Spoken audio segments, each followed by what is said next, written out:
Good morning, everybody. Here we are for another Salt Live. Now, I am just going to invite our guest for this morning.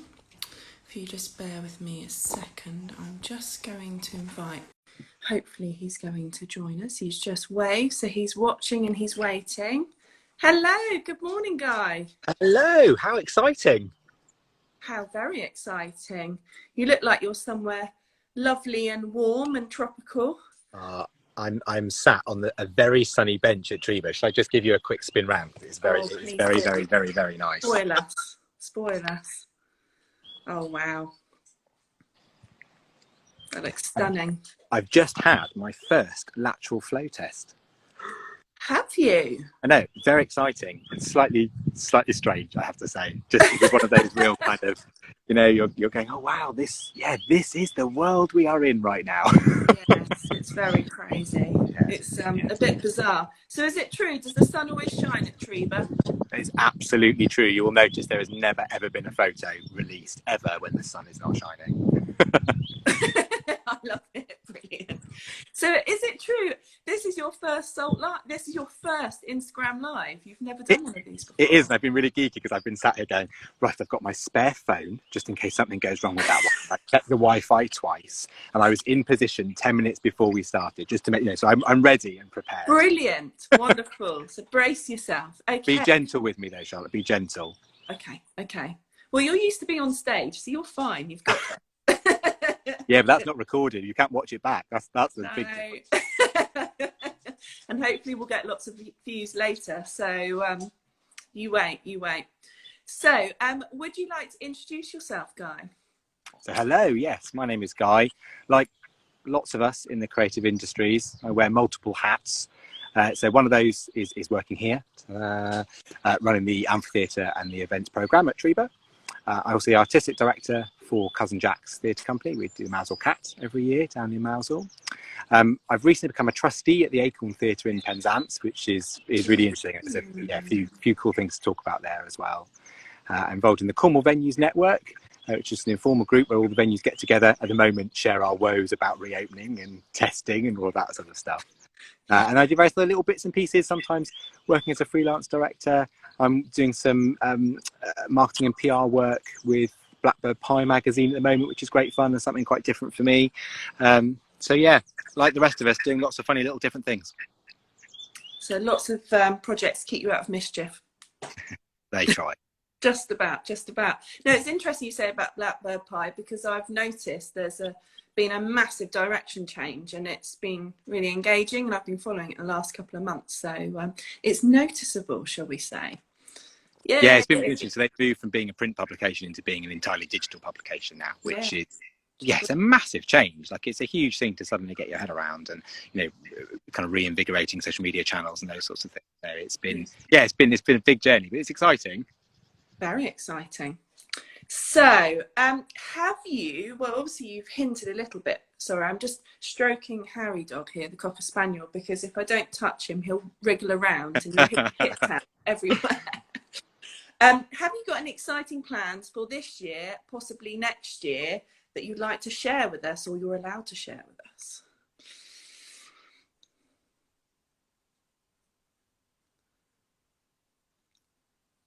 Have we got tricky Wi-Fi, Guy? Here. Can you hear us?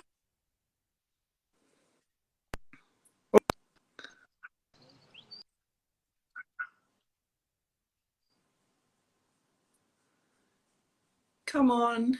Is it going to work?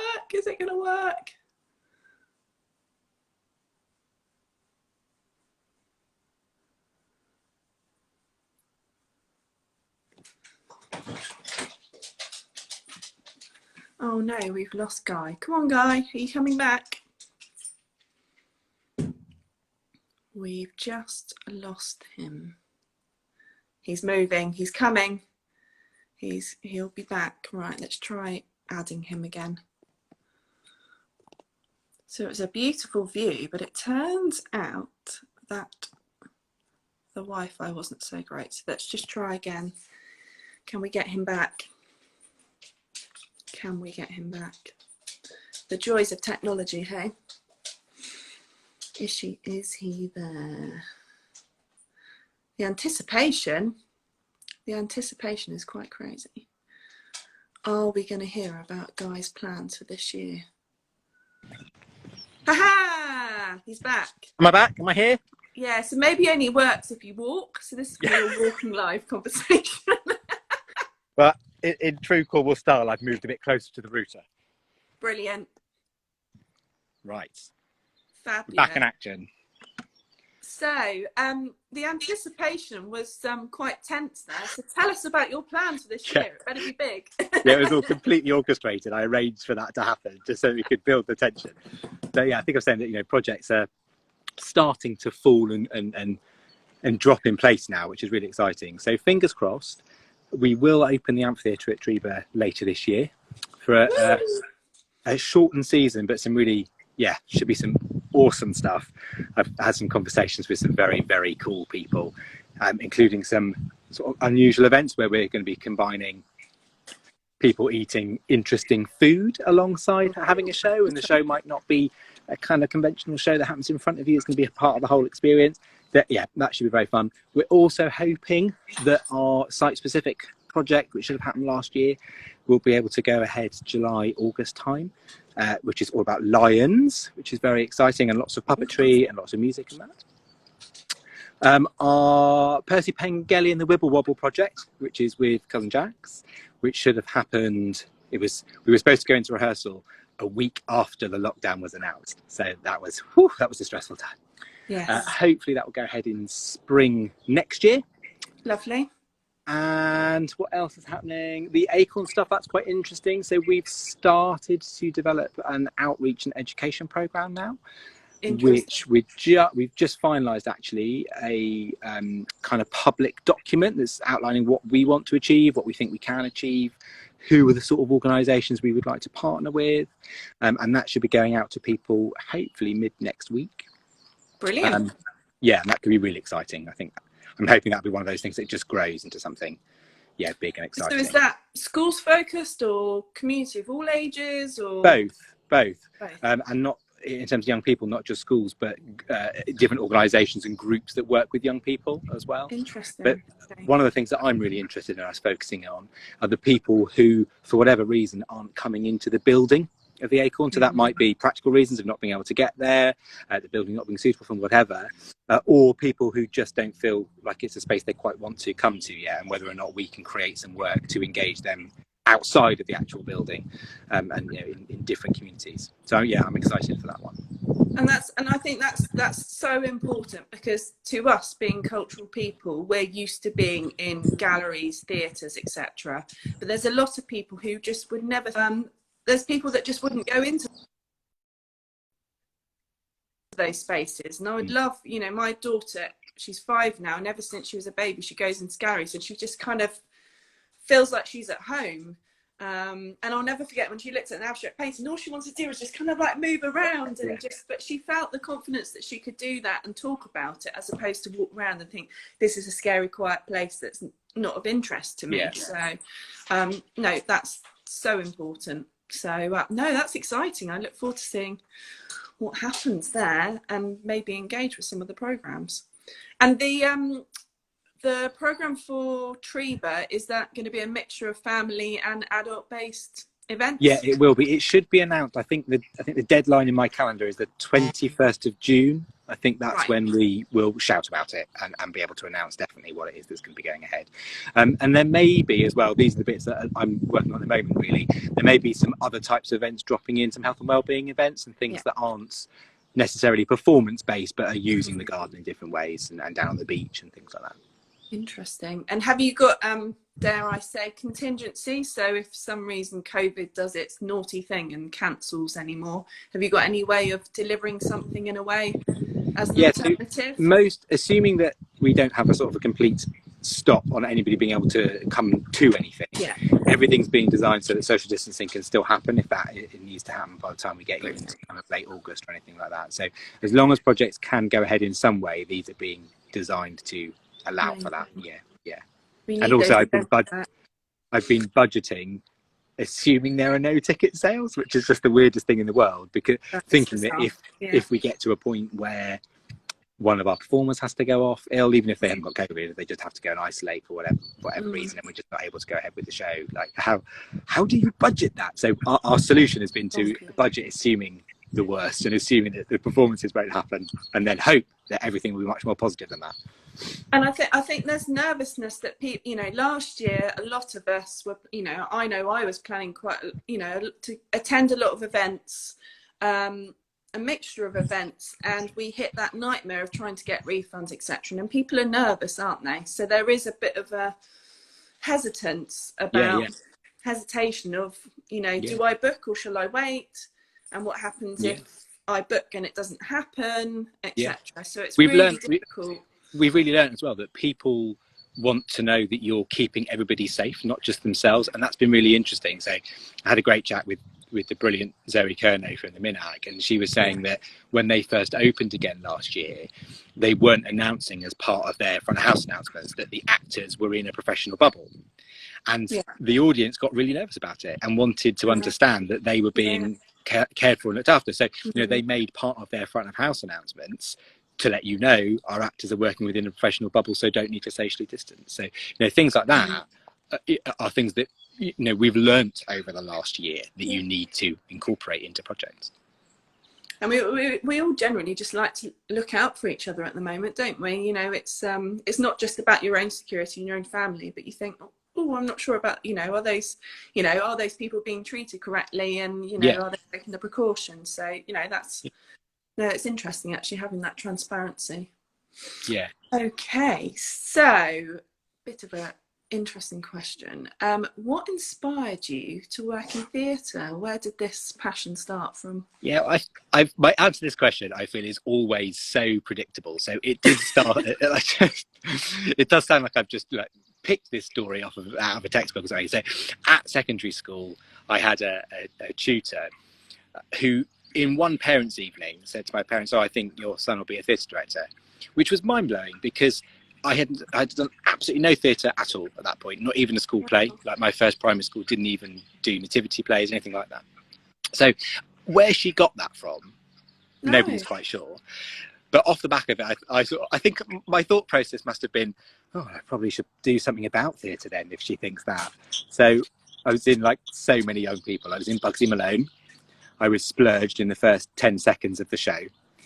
But in true theatre style, that was it. And I was like, okay, great, yeah, she's right. This is the thing I should be doing. I definitely should be in theatre. So I spent, you know, quite a while working in as an actor first of all, and then decided I was probably a little bit too bossy and should move into theatre.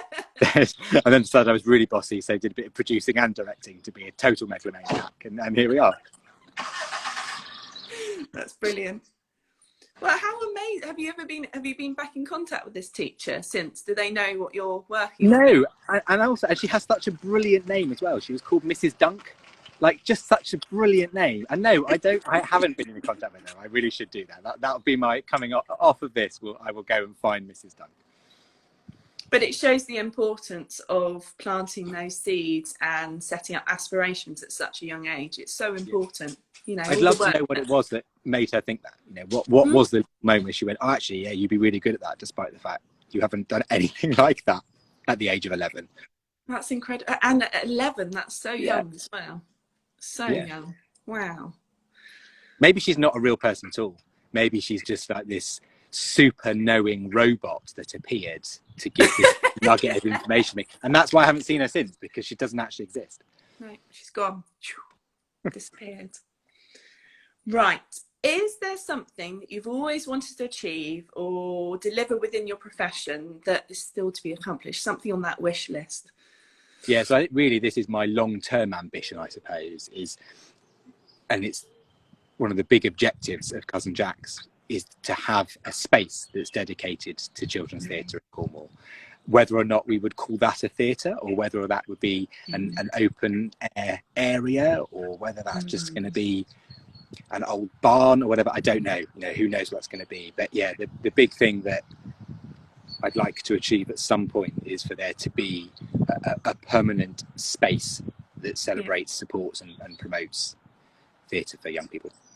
How exciting. Well, you never know. I think I'm a strong believer in that everything happens for a reason, but also times are changing at the moment. And although it's been really hard, opportunities are coming forward. So you never know. And people are desperate to be entertained. And I'm really keen.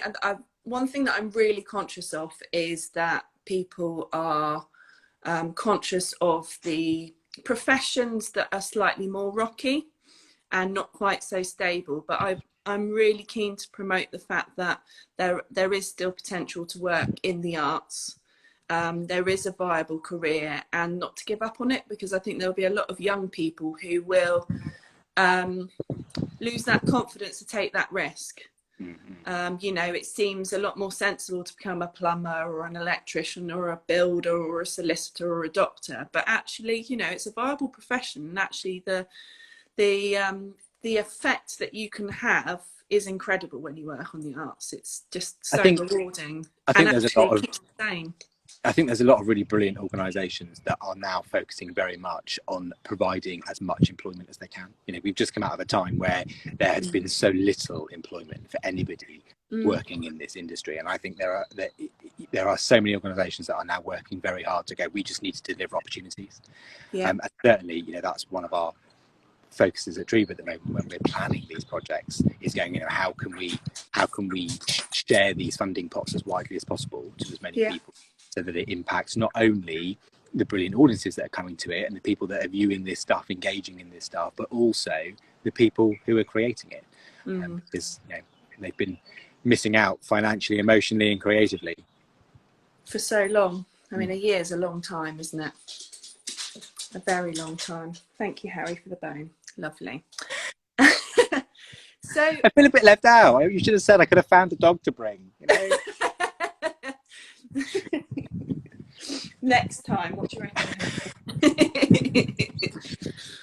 reckon? We first met a few years ago now. It must have been 2017, I think, when we were developing a heritage project around the 75th anniversary of D-Day. Obviously, heritage is a great starting point for creating stories and creating projects. Are there any new stories that you've recently discovered, or are there any favourite heritage stories that you have found in the past? Yes, I've narrowed this down to two things. The first one is a really small personal thing, really.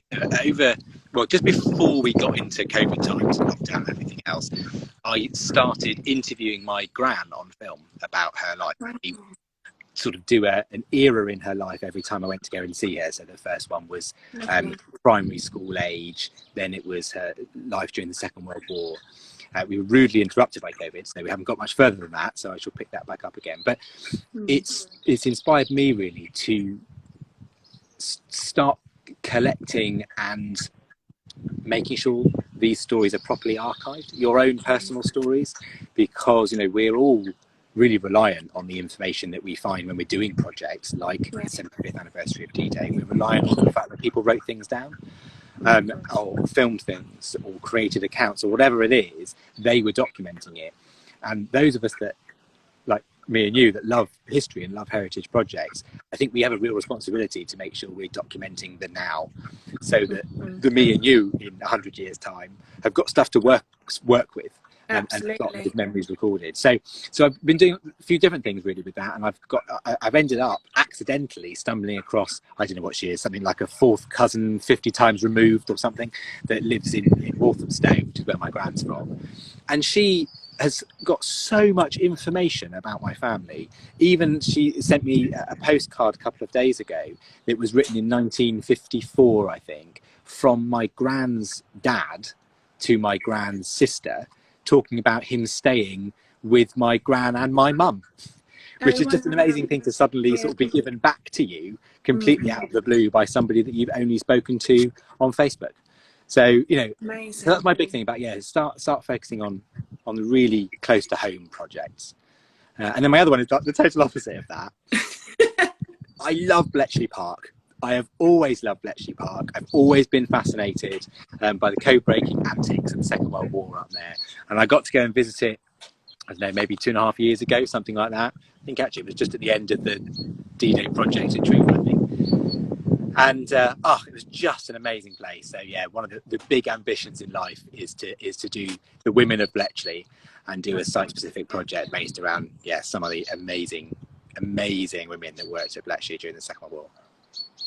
Well, I have to say I'm not particularly familiar with the history of Bletchley Park, so I might have to go and have a little look later and do a bit. Well, and it's a topical one, because when I was thinking about telling you about that this morning on Radio 4, GCHQ, the modern code breakers, if you like, were talking about, they've released a new puzzle for today to mark the release of the design of the £50 note that's got Alan Turing on the back of. Right, okay. And this puzzle, it's 12 puzzles, I think, on the GCHQ website. And if you're a really, really good puzzler and code breaker, it'll take you a mere 7 hours. So it's clearly beyond my expertise. That's incredible. I tell you what, it's interesting. You're talking about family history. I've got it's a funny little anecdote story. So at least 5 years ago, one Christmas, I created a sketchbook for my gran, encouraging her to start writing down some of the family stories.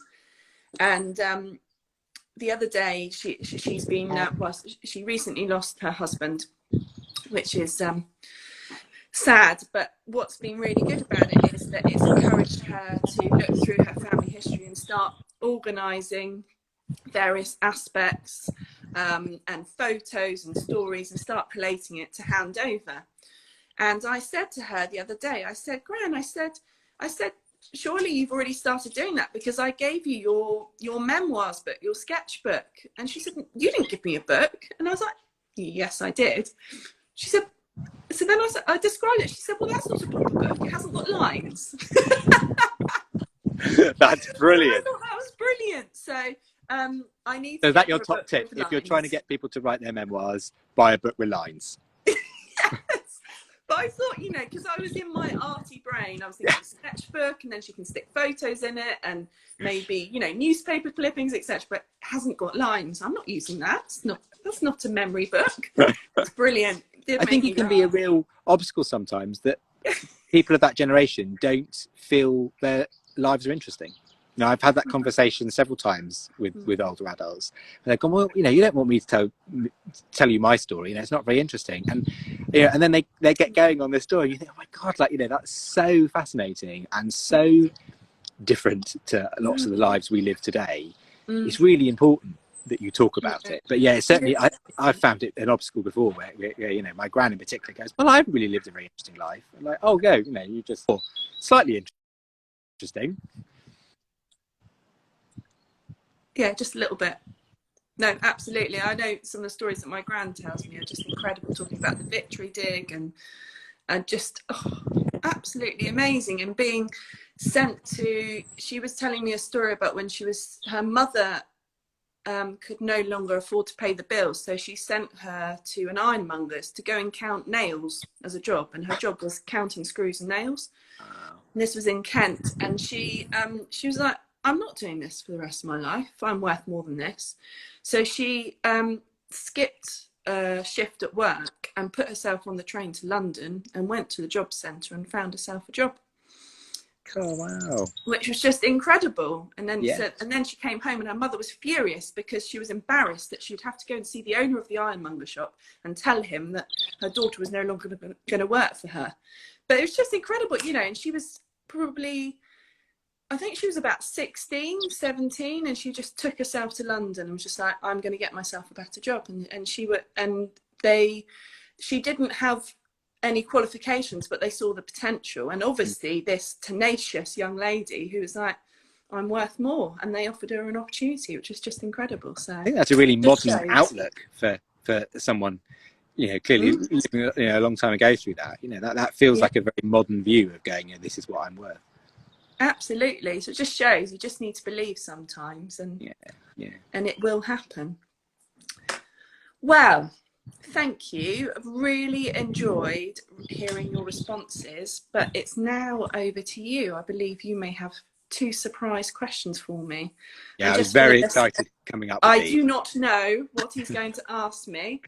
I've had a mixture of questions and I'm embracing myself. Well, the first one, you might have had this one before, is, and it's Radio 4 inspired, really. They're doing lots of talking about what is the one thing that you either learned or experienced or felt or thought about through the pandemic that you want to hold on to, the thing that goes, actually, that was a positive thing that developed me, and I want to make sure I do more of that. Number one, hands down, was realizing, number one, how busy and chaotic my normal routine is, and realizing just how important family time is.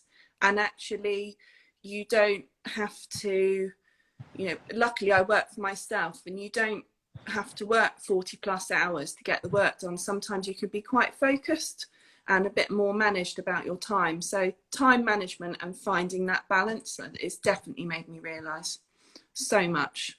And actually, you know, in some ways it's been really hard, but in other ways, COVID has given me the most wonderful gift of having time, especially with my daughter who's 5, in such a critical time of her life where she's developing so much. And I remember last summer, just before she started school, we had this really quality time together where we were just basically playing around in the garden and growing plants and vegetables and salad, etc. And we had so much fun doing that.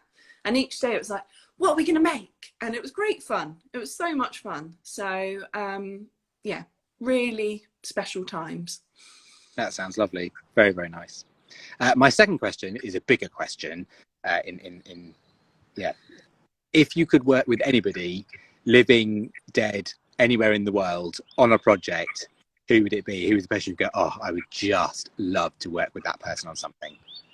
If I could work with some, wow, what a question.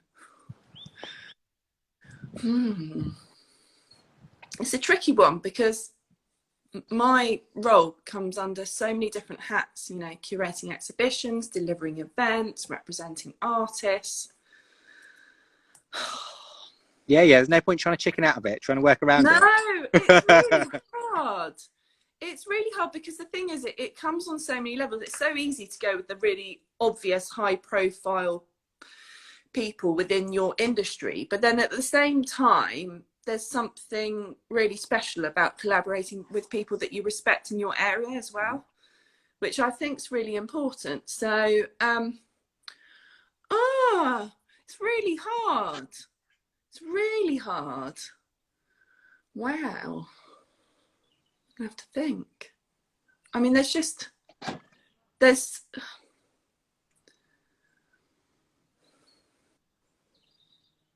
don't. You've actually completely thrown me. I've never thought about it before. I was trying to think of the events version of the question that's, you know, who would you have round to your dinner party? That was what I meant. No, definitely. I mean, I would love to work with somebody who would really test me critically,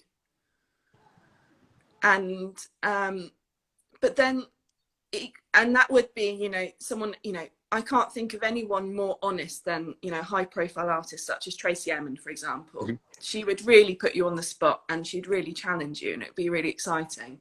But at the same time, I don't want to be seen to just wanting that association with a high profile artist, because that's not what it's about. So actually for me, I think it would be about developing a program with some of the high profile organizations across the Southwest.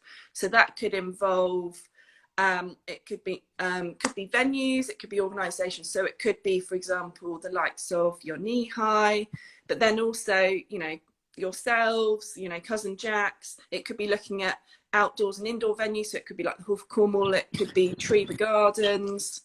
No, it's really hard. I need to think about this more. And actually, maybe I'll plant a seed for a project. I'm going to say, I'll leave it with you and post about it later. Yeah, I mean, the problem is that I respect so many people within our industry, and it's really hard to select just one. So let me play around with it. I'm going to share something later. I'll probably end up creating this mind map where I'm working with this person and this person and all these people. But I think in the simplest terms, for me, it would be about working with someone that I respect in the industry, but also someone that would test me. Yeah, I like what you say about that, about being tested and challenged. I think it can be really easy, especially if you're at the helm of lots of projects, to pick the people that are easy to work with. And sometimes that can be quite dangerous. You know, you're better to pick the people that, you know, that push you. And in some cases, actually, I think make you aware of your shortcomings, both as a human being and as a professional in your industry. You know, the people that remind you of, actually, that bit I could do better at. No, are great to surround yourself with. Scarier because it makes you absolutely. They're great. But also, I'm a strong believer in, I love working with people, so emerging professionals and young people, allowing them to develop skills and confidence within their area. So actually, you know, it could be people who are advanced, but then it could also be people that I want to share skills with, because actually I find I learn a lot about myself through that process as well. And actually I was speaking to someone earlier about, you know, talking about, you know, your ambitions for your business. And I said that actually, if I could establish a process that enables me to deliver, you know, my goals within SALT projects, but also allows me to free up time where, you know, half a day a week, I can share that experience and offer an opportunity to somebody who, you know, is just looking for that extra support and that platform, you know, similar to what people have done to me, for me in the last 10, 15 years, just invaluable. Just, you know, giving someone that belief. So watch this space. Well, I'm absolutely gutted that 30 minutes are over and we've literally just gone over, but thank you so much for your time and for bringing sunshine from gorgeous Treva. And we can't wait to visit your events and come and see Treva again and see what you're up to, and hopefully engage in what Acorn's up to as well. So maybe we can touch base again in the autumn, see how it's all gone. Yeah, that'd be really nice. It was nice having a chat. Lovely. Catching up with you. Very nice. Fabulous. Well, hopefully we'll all meet again soon. In real life, not on a screen. Yay! Bring on the coffees in actual coffee cups in like cafes. Yeah. And you've got plenty of time to find a dog until then as well. That's true. That's going to be my main priority. Okay. Thank you so much, and send my love to everyone at Treva. Will Take do. care. Nice to see you. Talk to you soon. Bye.